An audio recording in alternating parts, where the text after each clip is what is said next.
हाय सांग मैंने केमती अच्छे समस्ते आशा कर समस्ते भले थे मु भी भले अच्छी। तो यहाँ देखिए कौन कहले यहाँ हूँ कांचन फूल।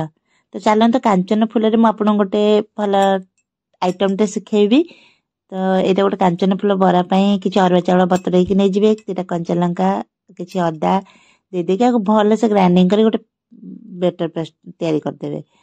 तापर किसी बेसन किसी गरम मसला लुण हल्दी सब देकी गोले देवे आ जी कांचन फूल बाछिकी धोईकी सब सफा कर रखिथे तादेह मिसई देकी आप गोटे पूरा स्टफिंग वाला तैयारी करदेवे।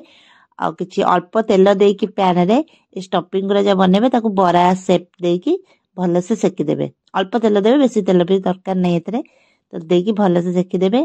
दुई पट भल से सेकीला परे तो यहाँ खाइबे बहुत भल देह पाए भी बहुत भल आउ भल टेस्ट भी बहुत बढ़िया लगे टेस्ट भी अच्छी। फास्ट टाइम मैं बन तो चलते देखा केमती तो मुझे बन सारा पर फास्ट टेस्ट करी जेहेतु मो हजबैंड आज जल्दी पड़े ऑफिस रो तो बनई एटा मु आम घर तो है मो सासू मोर गाँव फूल गुरा सब सफा करके पठे तो चलते देखा केमती टेस्ट खाया दबा आउ कहे केमती टेस्ट लगुच। तो चलतु आसीगला तम पाई कांचन फूल भजा टेस्ट करी कहतु। सी तो खाइले तो बहुत भल लगे।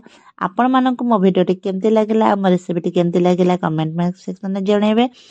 आउ जदि चैनल को सब्सक्राइब करना तो सब्सक्राइब कर देबे। बाय टाटा।